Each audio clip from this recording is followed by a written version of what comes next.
Ar-rabi' batnuhu, yang keempat itu orang yang memiliki sifat takut kepada Allah Subhanahu wa taala akan tampak pada perutnya.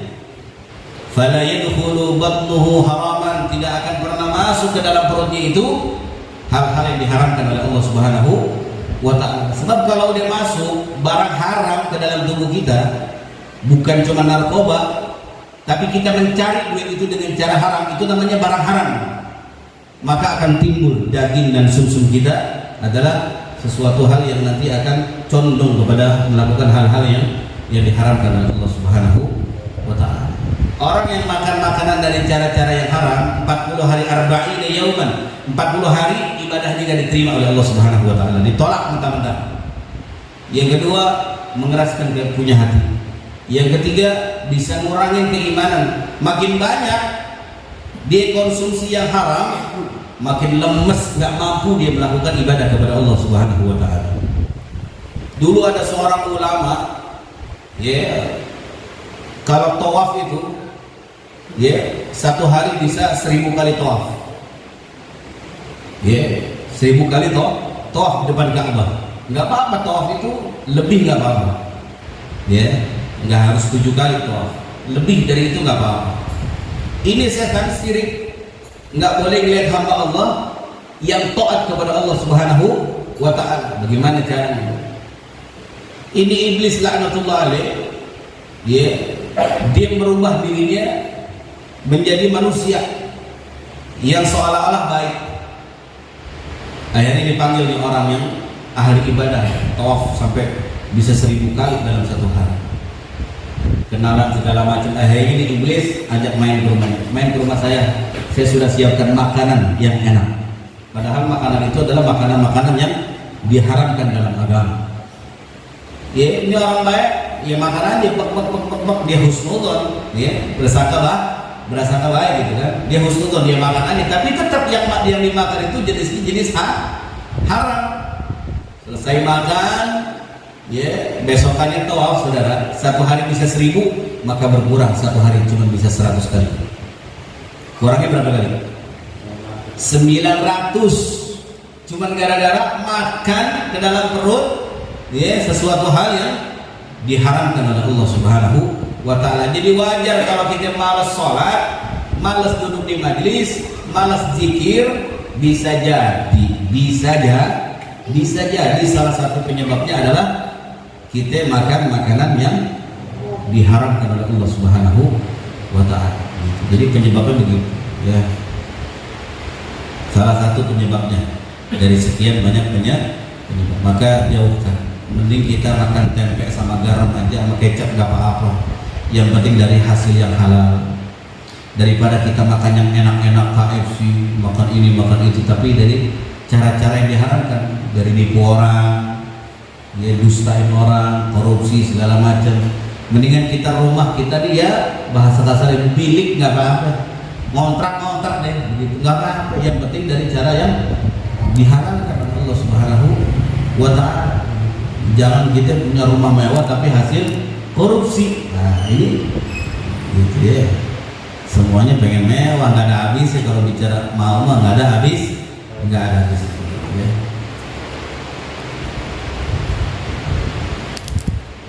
Fa'innahu ismun kabirun, karena itu termasuk dosa besar. Makan makanan hal yang diharamkan oleh Allah Subhanahu wa taala. Kemudian yang kelima, yaduhu, tangannya. Fala yamuddu yaduhu ilal haram. Tangannya enggak melakukan hal-hal yang diharamkan oleh Allah Subhanahu wa taala. Mungkin dia mencuri, mengambil hak orang lain yang bukan haknya diambil sama dia, atau kita zalim kepada orang lain, langsung main gaplok orang dengan tangan kita, itu enggak boleh. Keenam, wasadisu qadamahu fala yamsi fi maksiatillah bal yamsi fi ta'atihi wa ridahi ila suhbatil ulama was-sulaha. Yang keenam itu terlihat tampak pada kakinya. Fala yamsi fi maksiatillah, kakinya itu enggak akan pernah melangkah berjalan dalam kemaksiatan kepada Allah Subhanahu wa taala. Enggak. Orang yang memiliki sifat takut kepada Allah Subhanahu wa taala, dia akan berjalan kepada ketaatan dan ridha Allah Subhanahu wa taala, wa ila suhbatil ulama, dan dia akan melangkah kepada itu perkumpulannya para ulama dan orang-orang dan orang-orang soleh. Kakinya maunya ngelangkahnya ke tempat-tempat yang baik, ya. Nggak mau dia kalau ke tempat-tempat yang kemaksiatan, dia nggak mau, ya, nggak mau melangkah. Itu orang yang memiliki sifat iman atau takut kepada Allah Subhanahu wa Ta'ala. Wasabi'u, dan yang terakhir, yang ketujuh adalah ta'atuhu. Lihat ketaatannya, ya, fa yaj'aluhu ta'atuhu khalisatan liwajhillahi ta'ala. Ya, begitu.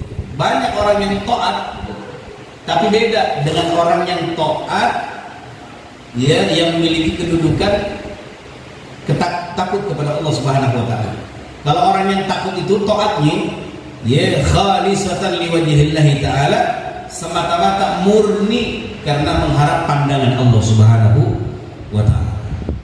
Ya, sholat mah sholat, tapi hanya pandangan Allah yang dia harap, gitu ya. Wa yakhafu min riya, dan dia takut daripada keriaan. Si A sama si B sama-sama sholat, sama-sama ibadah, tapi si A beda dengan si B. Si A, ya, karena memiliki sifat takut kepada Allah Subhanahu wa Ta'ala, maka sholatnya jauh daripada sifat riya. Nggak pengen dipandang sama orang, ya, dan ibadahnya semata-mata murni karena mengharapkan pandangan Allah. Kalau yang si B, dia sholat sama seperti A sholat, tapi sholatnya beda. Pengen dipandang sama orang, ya, pengen dunianya tercukupi, bukan khalisatan liwajhillah, bukan karena pandangan Allah, ya. Sebab kalau pandangan Allah udah semua-muanya begitu, ya. Kalau ini tidak, biar rezeki saya lancar, saya sholat gitu. Dan orang salah, itu mindsetnya salah loh. Pemahaman itu salah loh. Ya, saya sholat biar rezeki saya lancar. Ada kayak begitu? Padahal sholat itu kewajiban sebenarnya. Kewajiban. Sebab nanti kalau kita, itu tadi yang pernah kita bahas di rumah tuh, bersandar pada satu amalan begitu, nanti saat kemauannya nggak dikabulin, katanya sholat, anda udah sholat begini-begini aja, udah besok malas sholat. Iya bakal begitu, karena bersandar pada sholat, pada amalan. Nggak aneh, hari mau dibikin miskin, mau dibikin mati, mau dibikin sakit, terserah Allah. Wa ufawwidu amri ilallah, aku serahkan semua perkara kepada Allah Subhanahu wa Ta'ala. Aku nggak berani ngatur-ngatur Allah, biar Allah yang mengatur saya, ya, biar Allah yang mengatur saya. Ambil motor sebulan 2 bulan masih bisa, bulan ketiga nggak mampu, bulan keempat nggak bayar juga, akhirnya orang leasing datang, ya udah ambil dah, emang belum waktunya, betul, ngambil lagi, ya, sebulan 2 bulan 3 bulan 4 bulan sampai 8 bulan ada naikkan. Yang pertama sampai 3 bulan, yang ini motor yang kedua ambil sampai 8 bulan. Bulan ke-9 nggak mampu bayar. Wah, bulan ke-10 nggak mampu bayar juga, leasing datang dong, Pak motor mau diambil karena tunggakan bapak udah 2 bulannya, ambil deh, emang belum waktu. Ambil lagi yang ketiga, selesai kreditnya. Nah itu namanya apa ya? Memang udah waktunya. Kita ini terlahir nggak punya motor, nggak punya pakaian, nggak punya rumah, betul nggak? Terlahir ini kita telanjang bulat bahasanya begitu, nggak pakai baju, nggak pakai celana, boro-boro punya motor. Kalau tadi kita nggak punya motor, terus punya motor nggak punya lagi, iya nggak apa-apa, fitrah. Kita terlahir dalam keadaan tidak bawa apa-apa, betul nggak?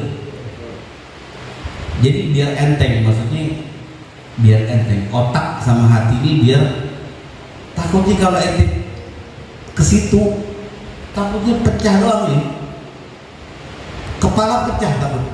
Kalau kepala pecah nanti, itu tadi yang ada bilang kemarin malam tuh, inna syaitana ya'idukumul faqra wa ya'murukum bil fahsya. Itu setan terus saja merintahin kita untuk hal-hal yang mungkar. Udah main judi aja deh, udah korupsi aja deh, udah colong aja tuh, ya, masjid sepi ini tromolnya enak tuh dibantai, betul gak? Setan juga begitu aja. Ya, gitu. Maka ya, walaupun ibadah kita sedikit, tapi semata-mata berharap pandangan Allah Subhanahu wa Ta'ala. Gitu ya. Jadi ini hal-hal yang sangat penting buat kita karena berkaitan dengan kehidupan kita, ya, berkaitan dengan kehidupan kita. Kita ini memang nggak punya apa-apa tadi. Terus kalau kita punya rumah, terus nggak punya lagi setelahnya, ya udah biasa. Ya, karena memang kita nggak punya apa-apa terlahir. Ya, kita terlahir bawa anak nggak? Terlahir bawa istri nggak? Sendiri kita terlahir sendiri, oeng-oeng, nggak pakai baju, nggak pakai celana. Besar punya istri, ya, 2 tahun 3 tahun nikah, istri meninggal, dipanggil sama Allah Subhanahu Wa Taala. Kalau tadi juga punya istri, betul nggak? Sedih wajar, sedih wajar. Tapi kalau dia punya iman kepada Allah Subhanahu Wa Taala, nggak akan berlarut-larut sampai tahunan sedihnya, enggak. Paling sesekali aja. Ya, kalau yang ngerasain mungkin orang tuanya udah meninggal, ya, mungkin pertama kali dia akan sedih. Kayak saya pribadi, pertama kali dia akan sedih, terbentur nih. Tapi setelah sekian jam, oh iya, al-mautu babun wan nasu dakhil. Kematian itu pintu bakal dimasukin sama siapa? Manusia. Oh iya, kita semua bakal mati. Ngapain juga kita di sini?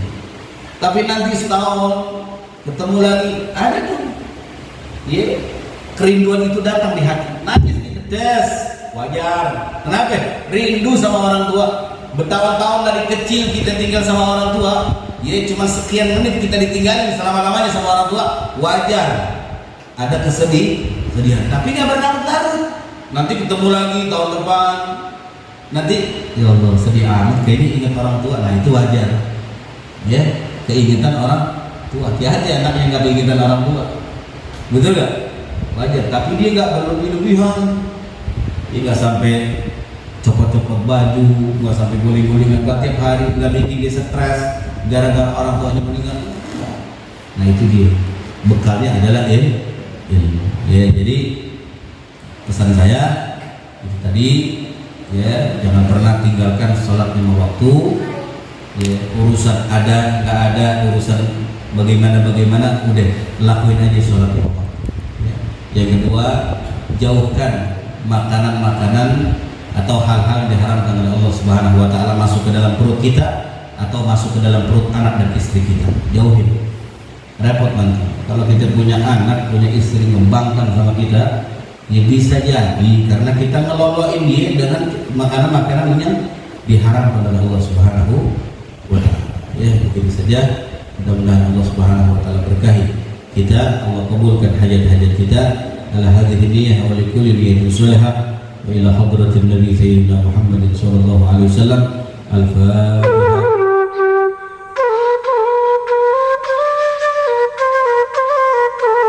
Thank you.